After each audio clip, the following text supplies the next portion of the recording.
Hey, what's up? Welcome back to the Put 'em Back podcast. I'm Casey Davidson, founder of Toadfish and the Toadfish Conservation Coalition. Today, I am joined by the CCA Director, Coastal Conservation Association, Scott Whitaker for the state of South Carolina. Thanks for coming, Scott. Thank you for having us, buddy. Awesome, dude. So this is going to be a fun one because Scott and I actually go pretty far back. So I wanted to start here with the story of how we met. So, I was in college, had always been interested in conservation, and, really wanted to do something impactful in the conservation space. And I think I just reached out and cold called you and said, "Hey, Scott, you don't know me. Have you ever had a summer intern before?" Was that kind of how it went? It did. I actually got a phone call from a mutual friend of ours, Danny Rourke, and he's like, "Man, this exciting kid in Beaufort, South Carolina wants to really come do some things with you. You're going to get a phone call from him." And it was moments later, literally, the phone rang, and it was you. And that's a great story. I use that story a lot, to be honest with you, Casey. People ask about, "Hey, do you guys know that Toadfish?" And I was like, ironically, I know that guy really well. So I wonder, what did you really think, though? Like, honestly, like when, you're like, this guy who wants to come work for free, do something for the summer, you get this excited, I think I was probably 18, 19 at the time, right? Kid in here to do something. Like, what was your thought going through your head when I showed up that first day, so eager and like ready to rumble? Honestly, I was really thrilled when I got the phone call because I'm like, man, look at this. These are people that are really passionate about what we do and how we do it, and how thrilling it is for us as a staff. And we were at that time there was only 3 of us, so we were really small. Yeah. And so to have you engage and to have somebody call on the phone and go, "Man, I want to come intern for y'all," we were thrilled. We were really excited to have you. And then we met you personally when you came to the office. And, it was fantastic. We enjoyed you tremendously. Oh, thanks, Scott. That's It was awesome. tremendous. Yeah, I remember as a kid, I was always on the lookout, can I get that CCA trout sticker, Right. to get put on the cooler or whatever. Right.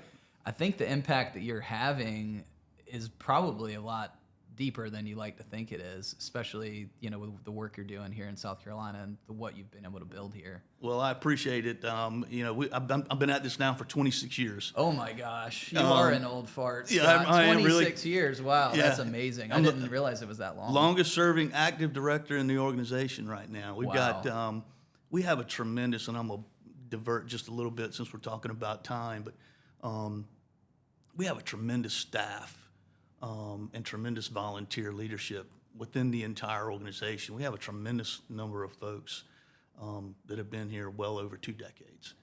And when you start talking about how long and the culture of an organization, any organization, I think you can tell a lot about that by the time that people have in and the number of employees that have been there. For how long are they, there for a couple of years and move on?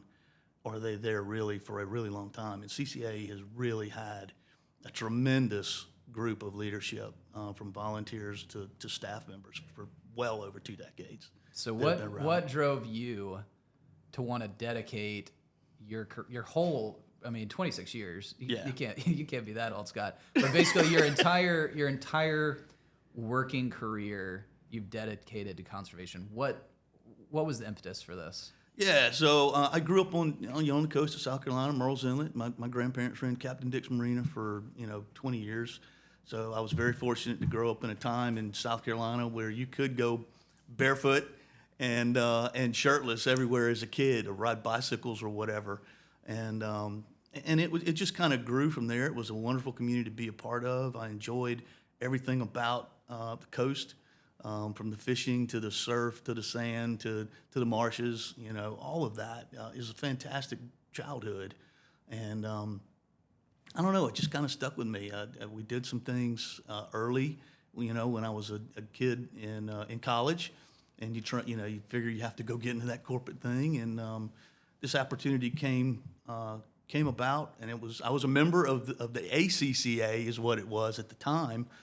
And I saw that there was a little bitty ad in the state newspaper that that I had read that ACCA was looking for an executive Man, director. you are old at looking at an ad in the news area. Yeah. See, a podcast. I'm What is just a kidding, podcast? I'm just kidding, Scott.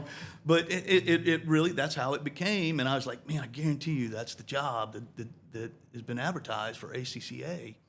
And I responded, and honestly, I think I was the 6th or 7th interview of that day.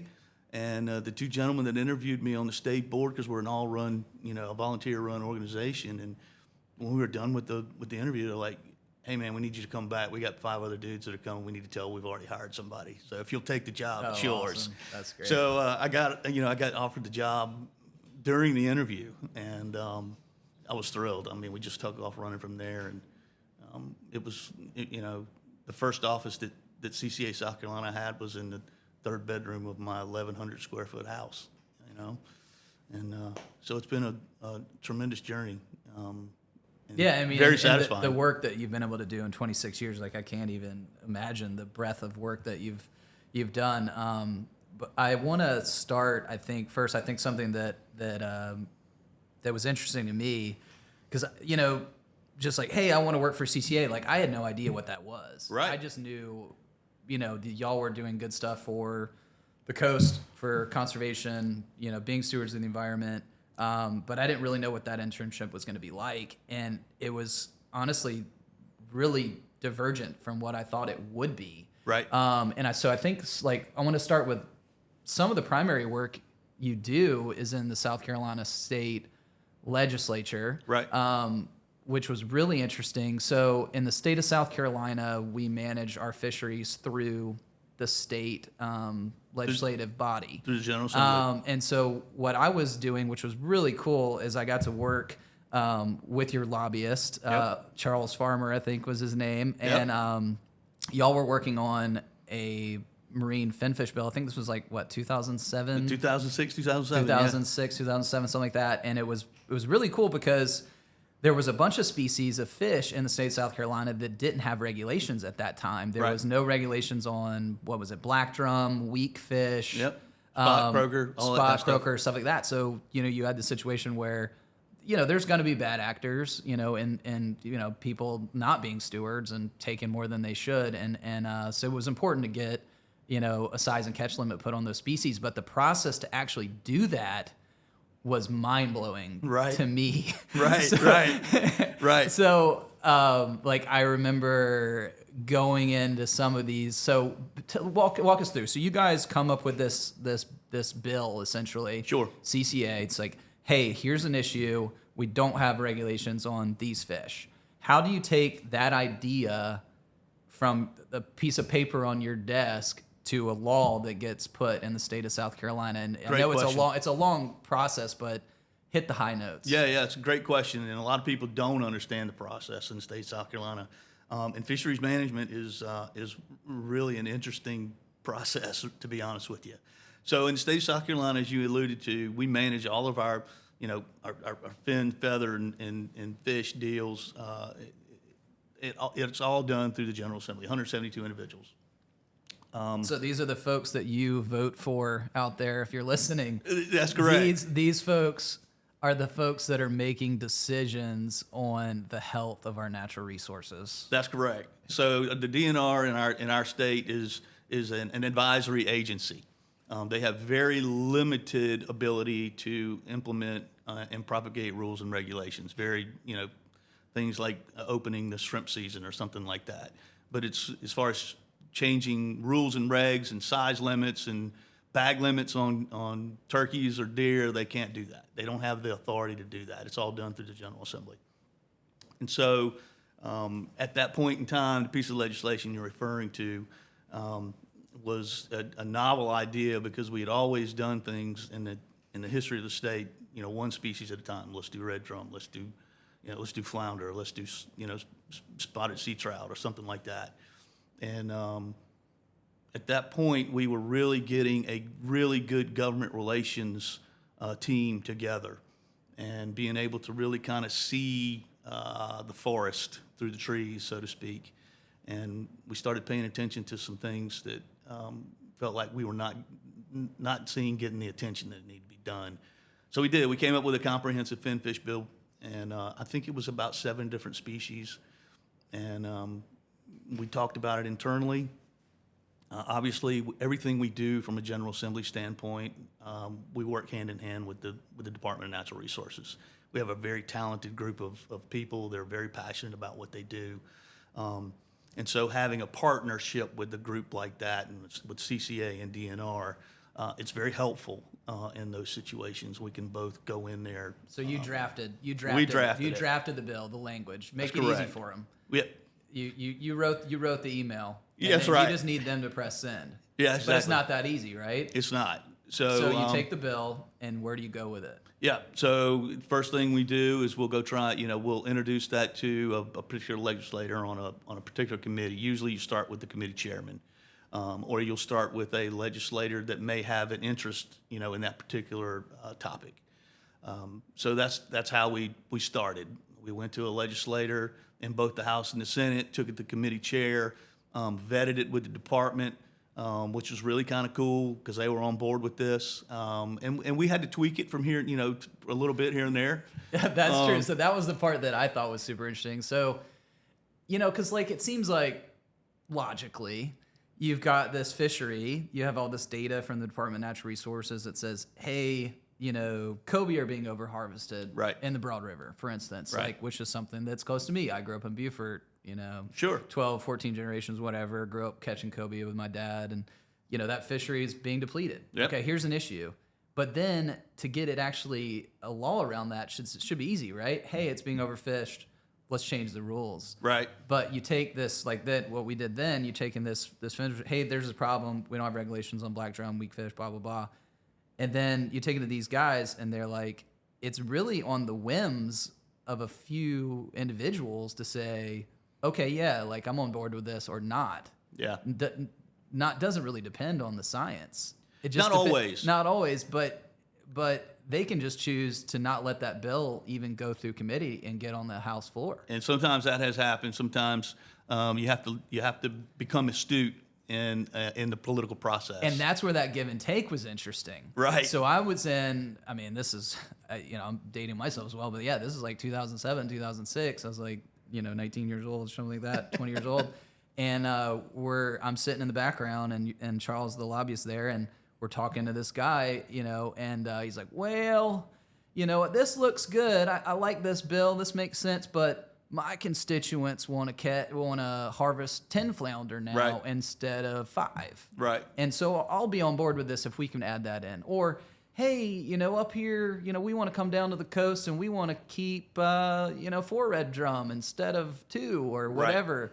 And if you put that in there, then I'll support these fish. And then Right. so you have all this back and forth. And then I remember by the time you get it, you're it's changing around. You're like, does this have the conservational benefit that we Right. originally wanted it to have? Right. Because we have all these folks adding things on that are probably not the best thing for the environment. So then you got to go back and tweak and renegotiate. That's right. And what a process that was. So fisheries management, which is really kind of what you're alluding to, it's got lots of components. It's obviously you start with statistics and science, but it's a little bit of social science involved. It's a little bit of economics involved, but it's also a little bit of politics thrown in there for Yeah, good measure. no doubt. In the state of South Carolina. So it's not just a straight line to get to where you're trying to get to. So you have to incorporate all those elements when you're doing fisheries management. So basically y'all drafted the bill, eventually got it through, made some back and forth changes, and I think the end result was fantastic. Absolutely, it was. I can honestly say that the majority of times and the issues that CCA's been involved with have been overwhelming successes when it comes to the General Assembly. And a lot of that, Casey, has to do with the fact that we've been doing this really long, a really long time, and legislators understand we have a well-deserved, hard-earned reputation of trying to do the right thing for the resource and working with people on both sides of the aisle to do what's right for the marine resources, really, of the state of South Carolina. And we work at that continuously. It's very important that they have trust in what we do, that when we come to them and say, hey, we think there's an issue, but we're not just telling you that there's a problem. We think we have a solution for you as well. And I think that's one place where CCA spends money Right. that I don't think people really understand how important and the scope of that advocacy piece is, right? Sure. Because if you didn't have that lobbyist in place, that's a kind of a dirty word, honestly, be like, oh, he's spending money on a lobbyist, whatever. But that's a necessary vehicle Yep. in this state to protect the resource. You have to be, it doesn't matter whether it's in South Carolina or in Congress in D.C., fish are the most political animal on the planet. And if you are not participating in that arena, you are not participating. You're just sitting back kind of watching. You're sitting on the sidelines. And so, yes, it is something that is necessary for recreational anglers to have a seat at the table when decisions are made concerning the resource. All right, so continuing with the story, you guys get this bill done. It's a huge success. We're sitting in the office. You're probably drinking a beer. I'm probably having a club soda because I'm not 21 yet. Right. And I remember this was like really powerful for me. You said, yeah, this is great. This is awesome. But do you know the number one reason for fish mortality in the state of South Carolina or anywhere? And I said, I don't know, like long lining, commercial guys taking too much. And you were like, no. What did you tell me? I want to tell you it was probably water quality. Water quality. Yep. And so you were like basically saying, yeah, like this is badass. We got this bill passed. Yep. This is going to save some fish. But what's the number one thing we can do to save more fish? Right. Have better water quality. Better water quality. And so it's a great segue into the many aspects of what the role that CCA is now playing. Forever and ever, and as you got to see firsthand, which I think is fantastic that you got to watch that process unfold. It was crazy. It was cool. Like, it's really fun. Charles Farmer was a badass. Like he literally, and this talk about old school. He had a little pocket thing he kept in his inside coat pocket. Yeah. And he knew who he was going to run into in the Capitol that day. Right. And he had notes on all of them. Right. Where he would pull up and be like, this guy's walking by, and he'd say, hey, how's your wife? Know her name. How's your son? How's his basketball season going? Stuff like that. Right. And I'm like, oh my God, if I could be half of like that type of mentality, how do you build like deep relationships like that? That guy, I'm sorry, I'm going on that tangent there, but that struck me too because I was like, this is amazing that this guy is. He was a real treasure and brought a lot to the table for CCA South Carolina in that realm. And he's still doing it for us today, 18 awesome. years, I think Charles has been with us. So we have a really great advocacy team in the state of South Carolina. I'm proud of them. But, sorry, going back to water quality. Yeah, we're going back to water quality. So the advocacy part of that is just one aspect of what CCA South Carolina does. So it kind of, that conversation that you just alluded to had me thinking, I've been thinking about it for some time, and a couple other of us, Mike Abel, Big Mike. Yeah, so for you guys who don't know involved. that, I don't know if anyone's from the Charleston area, but Mike Abel is the original, founder of Hadros Point Tackle, which is one of our best independent tackle dealers here in Charleston. Right. And now his son, Mike Jr. runs the shop as well. But yeah, I remember he was on the board when I was there as well. Mike was actually one of the founding members of CCA South Carolina back in '86, and he and I to this day have a tremendous friendship. And so he and I and a couple other of us were like, man, we're doing really good on this. We're getting all of these great regulations put in place that they're going to, kind of do some conservation measures for recreational angling. But what else? What else can we be doing? There's got to be more. And so that kind of led to our development of our habitat program. And we coined it at that time. We called it didn't have a name, but now it's become the Topwater Action Campaign. And that encompasses it's an umbrella campaign for a lot of different things. But at that point in time, it came to the first thing that we felt like we could do and really kind of impact and have a direct impact on at that point was oysters. And that came from my conversation of, well, I think water quality is where we really kind of need to be going. And And it as was, you know, oysters filter 50 gallons of water Yeah, per that's day correct. per oyster. Yeah, and all that good those stuff. Things, yeah. so The natural filter. it is. And so we started looking into that, and we've really made oyster recycling and oyster reef restoration really one of the cornerstone pieces of our topwater action campaign and our habitat efforts. As you well know, I'll tell y'all another great story about Casey Davidson and his commitment. Casey actually, and I think I still have this paper, going back to to him being an intern, when he was completing his internship and he came back, he's like, I really want to do this. He wrote a paper on the history of fisheries management in the state of South Carolina. Yeah, my thesis, yeah. Yeah, and I still have that on my computer somewhere. way. I still have it. He went about doing what he was doing, and he called me a few years later, and he said, I've gone to work for another company, and I'm doing something in the manufacturing. Designing fishing rods. It wasn't for, even fishing. Shakespeare and Ugly Stick. Yeah. And, we met and stayed in touch throughout that process. And he called me another year or so later, and he said, hey, man, I've started something new, and I'm doing something new. And it's called Toadfish Outfitters, and I'm making oyster knives. And I really want CCA to be a part of it. And I want to be, I want to show my support for what y'all have done. And, it went on from there, Casey. Financially, he made some contributions, and it all went into oyster habitat. We started doing a tremendous amount of work with oysters, and obviously that remains to this day. We've now donated, Holly Summers and that crew, Andy, they'll tell you that if it were not for CCA and some of our partners, that particular program would not be in existence. I think we donated 16 different trailers to them now, 2 that were very specialized for the restaurant recycling program they started. Yeah, it's awesome. A couple of dump trucks. Yeah, I mean, I think so. We had a podcast last month with Andy, and I think they're picking up from like over 100 restaurants now. But I remember when we started, it was like 15. Yeah. So it was just Charleston area. And it still is. It's just in Charleston. I think the manpower trying to expand that particular segment of the program is a little challenging to try and do it in Myrtle Beach and down at Hilton Head and further in the Low Country. But it's a fantastic success story and we've really led the nation in oyster recycling and oyster reef restoration. I mean, if you look at our program compared to anywhere else, I mean, we've donated to over 10 different programs now, and I think if we're kind of the shining star, if you will. No question. Like if you could take our program and rinse and repeat in every state and on the coast, I mean, our oyster populations would be no question incredible. No question. But it's because of people like you that have a focus and passion around that issue. Sure.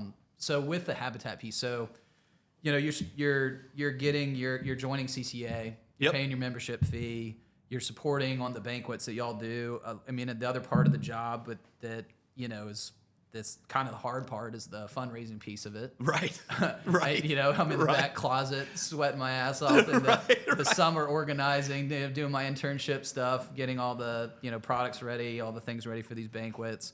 But so you're out there, you're participating in this as a consumer, you're supporting CCA. Those dollars are going into advocacy. Right. They're going in lobby, making sure that we're getting the bills right. They're also going into the habitat. So they're building oyster reefs. They're buying trailers for the DNR. Yep. What other habitat pieces is CCA working on? And I know there's some exciting ones that you've done a lot with recently. Right. What are some other habitat creation things that y'all are doing right now? Yeah, so expanded, I coined a phrase, we're doing from the oysters to offshore now is the way I like to describe it. The oyster piece of it will continue to do that forever and ever, and it continues to be a focus. But we, about 12 years ago, I guess now, it was another one of those scratch your head moments. All right, we're doing a great job with this. What's next? So we started looking at artificial reefs off the coast of South Carolina, trying to expand the footprint. Right now, South Carolina has 43 permitted offshore reef sites off the coast of South Carolina. And at the time, no one was doing another first for CCA South Carolina. No one was doing artificial reef supporting those programs. So artificial, is these like the reef balls y'all are building, or no? So these were we have donated several molds to the department to build reef balls for use in inshore purposes. Shallow water near the recycling. area? Yep. So we really kind of started looking at things like in 50 feet of water. How can we go find, tugboats or decommissioned shrimp boats or something like that Interesting. to start putting offshore to start creating artificial reef habitat off the coast when there's. So what does that do? Like, what does that do for the environment? Because Sure. you're going to have some haters saying, hey, you're putting this shrimp boat here, in 50 feet where everybody can get to it and given the numbers. So are we just congregating all those fish to this area so then we can catch them? Or is this Right. creating a habitat that's actually propagating more fish and leading to more fish overall? Yeah, it's a fair question. So the statistic is somewhere right around 10% of the offshore habitat in South Carolina is hard bottom, as we call it in South Carolina. It's natural. It's not man-made, which is a really small percentage of natural live bottom hard surface. Yeah, like corals and artificial stuff like reef. that, yeah. Right. Limestone is primarily Okay. what we have. Limestone upwellings and croppings, which is not a lot of habitat. So what you're doing is when we create these artificial reefs, we're expanding that particular area. So we're trying to get it to where two things really. Fish have other places to congregate, so they're not all on that same spot. But we're also trying to create opportunity for recreational anglers, to go fish more and not have everybody hammering that particular piece of natural live bottom. But it has to have a net. I understand the argument there, but if you're putting all this habitat out there, sinking this, how many you said you sunk 43? Yeah, there's 43 Or permitted 43. sites. We've had 20. We're fixing to have our 22nd deployment in 12 Wow. years. So you're putting this habitat out there. Obviously that's providing a place for Yep. fish to grow up, place to hide from predators. Yep, all of that. Places of that. to spawn. Yep, places to spawn. Divers get to use it, so it's not just for recreational anglers. It's recreational divers can go and use this. There are rules. There's special management zone regulations put in place, so they're not open to commercial harvest. It's just for the recreational sector, if you will. I want to sink a recreational boat with divers. you this year. I think. It's I gonna be think you good. should. We're going to be doing one in May. I want to do my buddy Mark Richards. Yep, that's dad's the one. boat. Yeah. Yep. Yeah, I want to support that. Yeah, it's great. Well, that program, or that project, I should say, is underway, and we think we're going to be there sometime around May. Is when that, and it's going off of Cape Romaine. So it's going to Mark's dad, Eddie. He's been involved with our program since the very beginning. He's probably done over half of the projects that CCA South Carolina's done, artificial reef projects. I want to help fund. So we're gonna help great, fund that one for sure. Great project. We're excited about it. I think that boat's 95, 97 feet, something like that. So it's great, big piece of structure that's going to be a really fantastic destination for fish and for fishermen. So we're excited about it. Let's switch gears real quick. Yeah. So we talked about the advocacy you're doing, legislative body. You've been in the state a long time doing conservation, 26 years. It's amazing. Talked about habitat creation, which is fantastic. But just having the opportunity to have someone like yourself that's been in the conservation space in South Carolina for such a long period of time, I want to just talk about the culture around conservation, Right. and around being an angler, liking to hunt, all these things, because this is something that touched me recently because my kids are at an age now. I have a 9-year-old, super curious, and I was confronted with it. Is basically like, hey, Dad, you're supposed to be an environmentalist, a conservationist. How can you also be an angler? Right. How can we go out and harvest fish and eat them? How can you go hunting and take an animal? Right. How do you, and I think South Carolina is just a great example of this because so many people do love to fish and hunt. Right.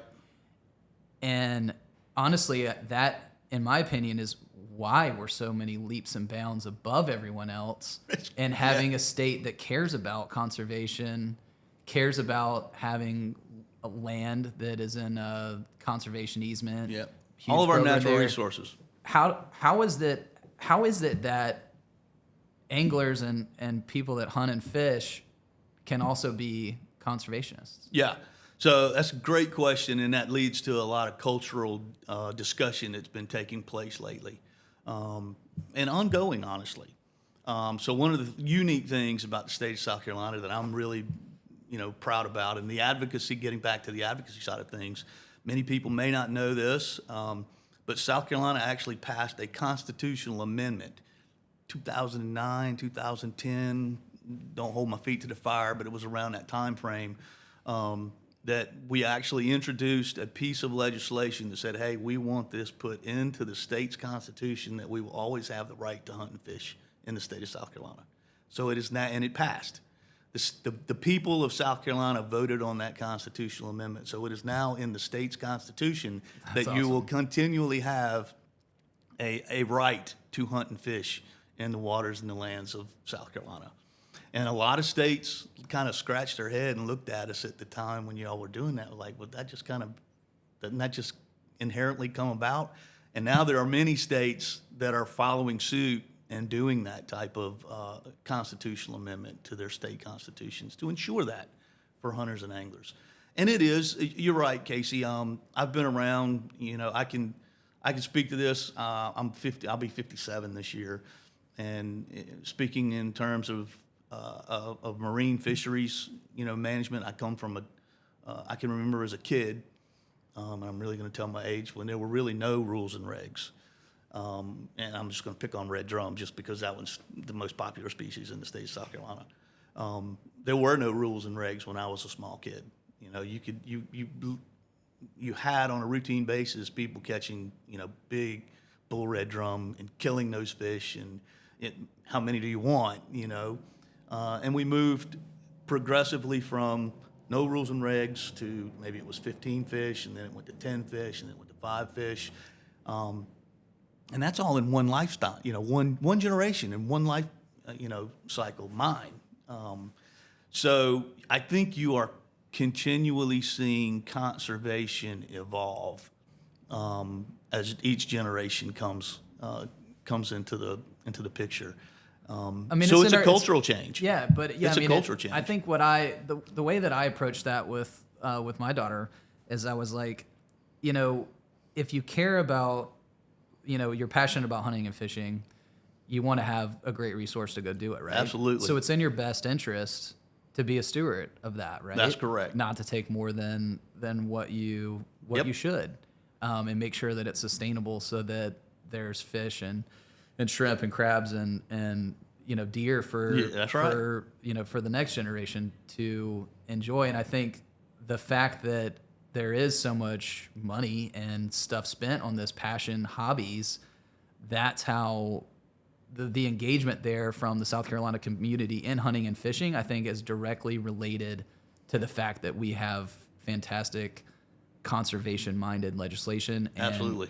and conservation-minded things like conservation easements and land that's never going to be developed, not wanting to get rid of our wetlands because they're great places to, fish. Yep. And protected areas that, like the Ace Basin, Yes. where you just have these huge areas that you can't develop, so that it ensures that there's places that we have good fish populations. So I think to piggyback what you're saying, South Carolina has a long and envied tradition of being ahead of the rest of the country when we think about conservation issues, whether that be wildlife conservation or marine conservation.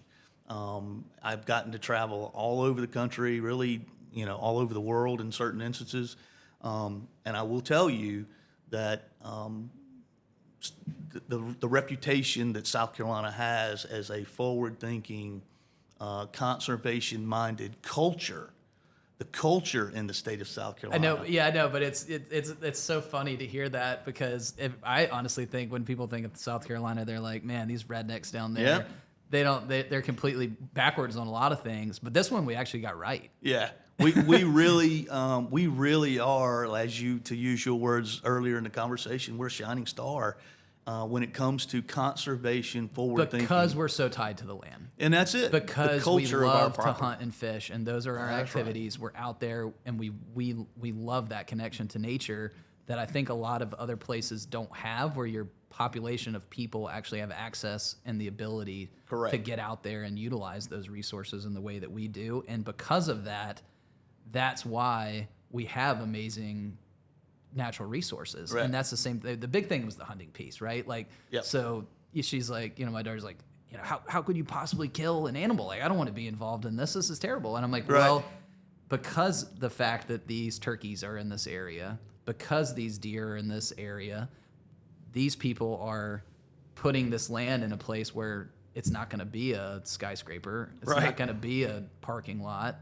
It's going to be land that's for this purpose, and it's going to be managed in a sustainable way because of the dollars spent on these hobbies, and that's why the resources are protected. I think that And gets it seems to the like focus. it's like a weird dichotomy there, right? Yeah. Like you're taking, but you're hopefully giving more than what you're taking, and that's the key. So I think I think what you're talking about, and to again to piggyback on that, I think it's really kind of our focus and what our interests are, and we try and focus on where our interests lie, and really kind of protecting our resources is, it is part of our culture. It is part of the state's makeup, and our tie to the land and to the waters. And so it's just a natural progression of what you see. And overwhelmingly, it's, being a conservationist isn't just, just the catch and release aspect of it, right? It's all of those things that we have had a conversation about today. It's making sure that the right rules and regs are in place. It's making sure that you've got, habitat enhancement and improvements taking place. It's protecting those, those waters and those lands when you should be doing that. So it's an overall approach to how you want to enjoy and propagate and enjoy and pass on to the next generation, our natural resources. Yeah, and this is an issue that it doesn't matter what side of the aisle you're on. It really right? doesn't. And in South Carolina, we're overwhelmingly on the Republican side, right? Right. But we still have this conservation mindedness. Correct. That you don't normally see out of that party at the state level, because it's an issue that matters to everyone in the state. So That's correct. couple things for listeners. One, like, if the environment matters to you, you live in the state of South Carolina or whatever state you live in, I think doing your due diligence and researching how your legislators feel about conservation, about the environment, is really important on who you're voting for, because in a lot of cases, the state legislative body is the one making those fisheries management decisions, Right. not the Department of Natural Resources, Right. or Wildlife Commission, or whatever it is in your state. So, when folks are not directly tied and understand what it takes to protect the coast, and the liabilities associated with that, those legislative folks, we need to make sure that they understand that before we put them in place. I know this sounds like a terrible cliche, because we've heard it, at least I've heard it my whole life, but because of the changes that are taking place on every state that's a coastal state, there's so many people that are moving not just to South Carolina, but to, every coastal state is seeing Yeah, I heard people moving. there's like a 30%, I think, increase in the last 2 decades of people moving to the coast. Yeah. And that's so putting a ton of strain. It obviously, is a on the ton of environment. strain, but it also has a change in the way that that culture we were just talking about changes with the decision makers. So it's terribly important that that people are participating and watching that. And here's the cliche part: there's really never been in my 26-year career, it's never been as important to have an active and viable conservation community, a CCA, a healthy, active, strong CCA than right now, because you do have to do a lot of education to those decision makers, probably now more than at any time that we've had in the state of South Carolina, because we have seen that change in the decision makers, and some of them may not have the cultural experiences that we've enjoyed, That we grew up doing. So you have to educate them on how we're doing it, why we're doing it, and why we need their support. So I really do like the aspect of CCA in that we encompass so many aspects of conservation, from the regulatory side to the habitat side. We're now doing research. We just started. We're starting a brand new a red drum tagging program, a research program with the Department of Natural Resources that CCA South Carolina is funding. It's a 3-year study. Oh, cool. It's a 6-figure study over 3-year time that we're funding to try and get information about those subadult red drums, those 25 to 30-inch fish. That's this big gap in we know where they're at really small, and we kind of know where they're at really big, but what's happening to those fish in transition? I can't wait to see that data. So we're starting that in May, and this will be a 3-year study. We're doing it in Winyaw Bay and Charleston Harbor, and we'll expand to the lower part of state, Port Royal Sound, as soon as we get the funding to expand the program. So we'll do it along the entire coast. Awesome. So we're doing everything, we're doing it all. That's awesome. So, oysters offshore, we're doing it. So for our listeners, if you want to support CCA, join CCA. Yep. Buy your membership. Yep. It's not expensive. What is it? I don't know, but 45 bucks. $45. Those dollars go directly into supporting the things we talked about today. Yep. Building artificial reefs, which is amazing. Supporting our oyster restoration programs. Advocating at the state level for regulations that make sense. And you've got a guy right here with 26 years of experience that's doing it, that's going to continue doing it. Right. So support CCA, attend a banquet, get involved in this community, because it matters. Right. And it matters more than ever with what our environment's facing with this pressure of these massive populations of folks having migrated to the coast.